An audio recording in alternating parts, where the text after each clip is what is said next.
Because मैंने बहुत सारे स्टूडेंट से बात करी और मुझे अभी भी यही लग रहा है कि इस बार का कट ऑफ 55 से कम रहने के चांसेस बहुत ज्यादा है। भाई मुझे तो ये भी लग रहा है कि हो सकता है 52 से भी कम रह जाए, बिकॉज देखो नंबर ऑफ अटेम्प्ट बहुत कम है स्टूडेंट्स के। तो भाई आरआरबी पीओ का एग्जाम, सबसे पहले तो मुझे ये समझना पड़ रहा है कि आरआरबी पीओ का एग्जाम था, बिकॉज एग्जाम का लेवल देखने के बाद अब ये समझ नहीं आ रहा कि एसबीआई पीओ था, आईबीपीएस पीओ था, आरआरबी पीओ का एग्जाम था। मतलब भाई इस बार का जो आरआरबी ने लेवल रखा है ना, आई डोंट नो कि इतना मुश्किल आरआरबी का एग्जाम किसी भी साल में आया होगा। बिकॉज भाई देखो 2017 के बाद से तो इस एग्जाम को लगातार मैं फॉलो करता आ रहा हूं, तब से लेके आज तक इतना मुश्किल आरआरबी पीओ का एग्जाम पहली बार पूछा गया।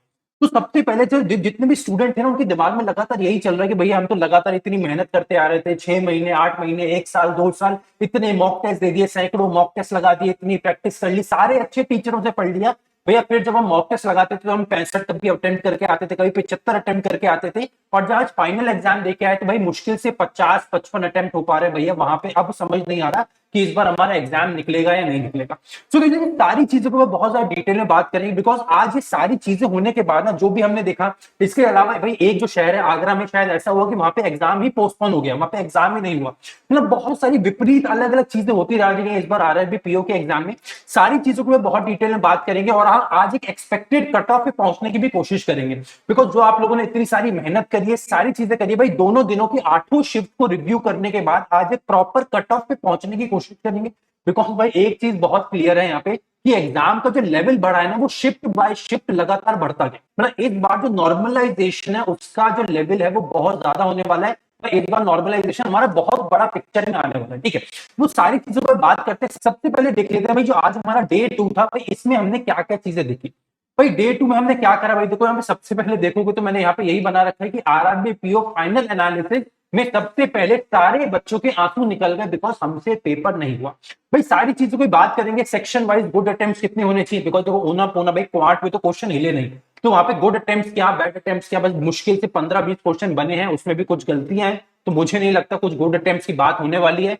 ओवरऑल गुड अटेम्प्ट की बात कर लेंगे, बिकॉज जो थोड़ी बहुत हमारी इज्जत बची है वो रीजनिंग की वजह से बची होगी, और इस बार का एक्सपेक्टेड कट ऑफ कितना रह सकता है उसके बारे में बात कर लेते हैं।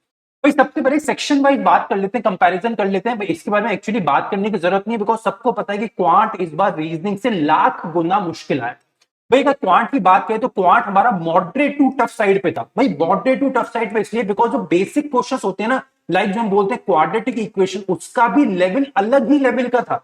मतलब एक बार क्वाड्रेटिक इक्वेशन भी ये कह रहे हैं कि भाई हम भी हलवा नहीं आएंगे, हमें बनाने में भी तुम्हें प्रॉपर एक क्वेश्चन बनाने में 1 मिनट का समय देना पड़ेगा, या कहीं कहीं 2 मिनट का भी समय देना पड़ेगा। भाई इसके अलावा बात करें wrong number series, missing number series, day 2 पे कुछ भी नहीं हिला। भाई 5 रॉन्ग नंबर सीरीज या 5 मिसिंग नंबर सीरीज मान के चलो, मिसिंग नंबर सीरीज तो इजी होता है, 5 में से किसी बच्चे से 1 बना, किसी बच्चे से 2 बना, बाकी 3 या 4 का तो पैटर्न समझ ही नहीं आ रहा। और वो अभी भी बाकी काफी सारे बच्चों से मैंने बात करी, उनको अभी तक पैटर्न समझ नहीं है। क्वांट इस तरीके का है। वहीं रीजनिंग की बात करें तो रीजनिंग आया मॉडरेट। मैं मॉडरेट यहाँ पे इसलिए बोल रहा हूँ बिकॉज भाई रीजनिंग में जो पजल्स आए कल के मुकाबले आज के जो पजल्स थे वो थोड़े ज्यादा ट्रिकी थे। भाई ट्रिकी इन द सेंस भाई इनको बन रहे थे, आज भी बन रहे थे कल की तरह, पर आज इनको बनाने में समय ज्यादा लग रहा था। ऑलमोस्ट जो पैटर्न था कल की तरह ही था। भाई आज भी वो इनसाइड आउटसाइड वाला सर्कुलर पजल आया। इसके अलावा आपको डेजिग्नेशन बेस्ड पजल आया। सारा मैंने लिस्ट बना रखा है, प्रॉपर लिस्ट से ही बात कर लेते हैं। इसके अलावा अनसर्टेन पजल वाला आया जो कल आया था। भाई एक शिफ्ट में 13 अनसर्टेन थे, एक में 18 थे, एक में 28 थे, इस तरीके का था। इनइक्वलिटीज वाले क्वेश्चन आ गए। आपके ब्लड रिलेशन, भाई सबसे इंपॉर्टेंट बात, आज रीजनिंग में हमारे ब्लड रिलेशन आ गए, और ब्लड रिलेशन का स्तर कुछ इस तरीके का था कि आज रीजनिंग में ब्लड रिलेशन भी नहीं बने बच्चों से। भाई ब्लड रिलेशन को तो हम वो मान के चलते हैं कि वो एक ऐसा हलवा टॉपिक है कि वो आएगा तो हम खुश हो जाते हैं कि यार ये 3 नंबर तो पक्का है। भाई आज बच्चों के 3 में से तीनों क्वेश्चन बच्चे छोड़ के आए, बिकॉज वो क्वेश्चन बन ही नहीं पा रहे थे। इसके अलावा कुछ शिफ्ट में आया डायरेक्शन सेंस, और डायरेक्शन सेंस छोटा वाला डायरेक्शन सेंस नहीं, अच्छा खासा लंबा चौड़ा एक ग्रंथ के जितना डायरेक्शन सेंस था, और वो भी बच्चों ने नहीं बनाया, बिकॉज वो बनाने का समय ही नहीं था। इतना लेंदी इतना मुश्किल डायरेक्शन सेंस आया। इसके अलावा Chinese coding D coding I, वो बन पा रही थी, इजी थी। इसके अलावा जो बाकी एक 10 वो आया, फ्लोर बेस्ड पजल आया, एक बॉक्स बेस्ड पजल आई। मतलब मोटा मोटा देखा जाए तो आपका रीजनिंग का जो लेवल था वो बहुत ही मॉडरेट था। मैं बोलूंगा आज का लेवल थोड़ा मॉडरेट से ऊपर था। वही क्वांट की बात करें तो सारी की सारी चीजें मॉडरेट टू टफ में थी। भाई एक पाई चार्ट आया, और सिंपल पाई चार्ट नहीं, डबल पाई चार्ट आया। उसमें एक पाई चार्ट में आपको ओवरऑल सारी चीजें दी हुई थी, दूसरे पाई चार्ट से आपको कैलकुलेट करके निकालना था, और उसमें परसेंटेज अलग अलग टाइप के दिए, 17.5%, 18.5%, 31.5%, और इतना नहीं भाई, जब आप ये सारी चीजें सॉल्व कर लोगे, दोनों पाई चार्ट से बना के कर लोगे, उसके बाद क्वेश्चन में जाने के बाद और ज्यादा कैलकुलेटिव पार्ट चालू हो जाता है, बिकॉज वहां पे जाके वो हमें बोलता है कि भाई क्वेश्चन का आंसर आप हमें डिग्री में दो। मतलब जो हमने इतनी मेहनत करी, परसेंटेज से कन्वर्ट करा नंबर में, अब उसको वापस से 360 से डिवाइड करके डिग्री में लेके आओ, तो चीजें वहां पे बहुत ज्यादा मुश्किल हो गई। इसके अलावा आपका बार चार्ट आया, ये मैं सारी चीजें लिख के लाया, एक्चुअली उसी से ही बात कर लेते हैं। इसके अलावा आपका बार चार्ट आया था, केसलेट डीआई सारी शिफ्ट में मुश्किल आया। एक शिफ्ट में शायद सेकंड या थर्ड शिफ्ट में केसलेट डीआई बन पा रहा था, बाकी शिफ्ट में मैक्सिमम बच्चों ने केसलेट डीआई देखा ही नहीं, बिकॉज बहुत ज्यादा कॉम्प्लिकेटेड लग रहा था, और उसमें भी वो प्रॉफिट एंड लॉस वाला केसलेट डीआई आया था, इसलिए बच्चों ने बनाया नहीं। इसके अलावा मैंने नंबर सीरीज की बात कर ली। हाँ, एक चीज जो सबसे इजी आई थी, मैक्सिमम बच्चे बना पाए, वो था अप्रोक्सीमेशन। अप्रोक्सीमेशन एकमात्र ऐसी चीज है कि 5 या 6 क्वेश्चन ने हमारी इज्जत बचा ली, जो हम वो 5 या 6 क्वेश्चन आराम से जल्दी से बना पाए, इसके अलावा कुछ भी नहीं बन पाया।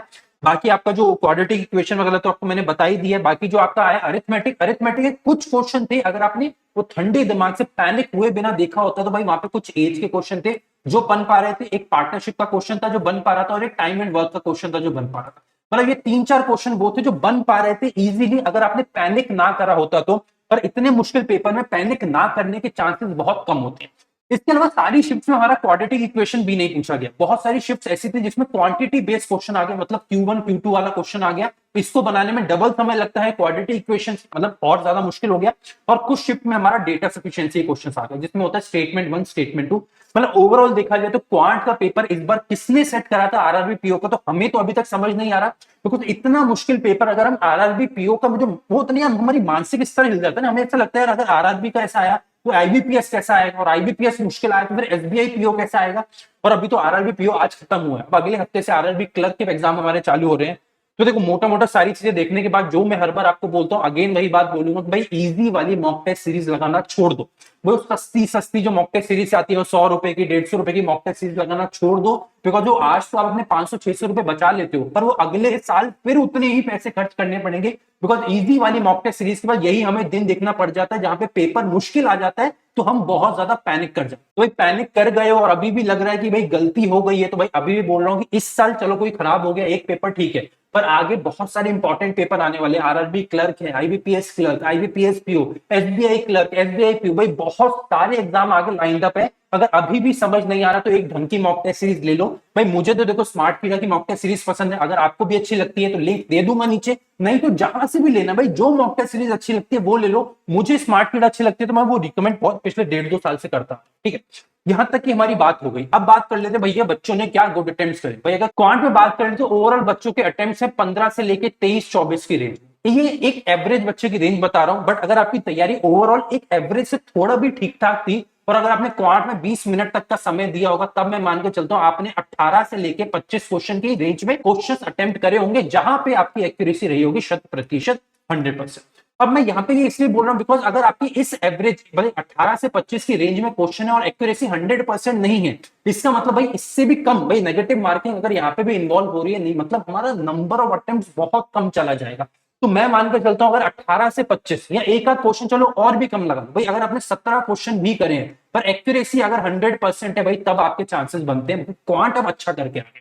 बिकॉज क्वांट में 40 में से 22-25 बनने वाले बहुत ही कम बच्चे थे, बहुत कम बच्चों से बनाए, तो 17 या उसके ऊपर के अटेम्प्ट से एक्यूरेसी 100% है, तब बहुत अच्छे चांसेस बनते हैं। पर अगर आपको लगता है कि भैया मेरे अटेम्प्ट 23 हैं, 22 हैं, 21 है, भैया 1-2 क्वेश्चन गलत हो सकते हैं, तब भी आपके बहुत सारे चांसेस बनते हैं, ठीक है। भाई अगर हम रीजनिंग की बात करें तो भाई देखो रीजनिंग में ये सारी चीजें आई थी। रीजनिंग में अगर बात करें नंबर ऑफ गुड अटेम्प्ट कितने होने चाहिए, तो भाई एक एवरेज बच्चा भी 35+ क्वेश्चन करके है। देखो आज मानते हैं कि भाई रीजनिंग का पेपर कल के मुकाबले थोड़ा ट्रिकी था, बट वही बच्चों ने क्या करा, भाई ट्रिकी पेपर था तो रीजनिंग में थोड़ा ज्यादा समय दिया। भाई कल जहां बच्चे 22-23 मिनट दे रहे थे, आज बच्चे ने 25-27-28 मिनट तक दिए और 35+ क्वेश्चन करके आए हैं। और ये मैं तब बोल रहा हूं जब आपका क्वांट इतना खराब हो गया कि क्वांट में हम 17-18 क्वेश्चन बना पाए, तब हमें यहां से 35 कम से कम नंबर खींचने पड़ेंगे, ठीक है। अब अगर आपको लगता है कि भैया मेरा रीजनिंग काफी ज्यादा अच्छा था, भाई मैं 40 में से 40 बना के आ गया या 38 बना के आ गया भैया, पर मेरे क्वांट में थोड़े नंबर कम है, तब मैं बोलूंगा कोई बात नहीं है। अगर देखो रीजनिंग में नंबर खींच लिए, क्वांट में थोड़े कम भी हो गए, कोई बात नहीं है, बिकॉज भाई पेपर है तो ओवरऑल कट ऑफ ही निकलने वाला।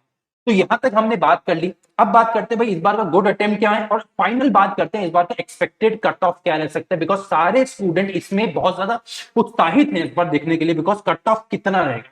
भाई क्या कट ऑफ पिछले साल के मुकाबले कम होगा? 101% या 110%, 110% इस बार का कट ऑफ पिछली बार से कम जाएगा।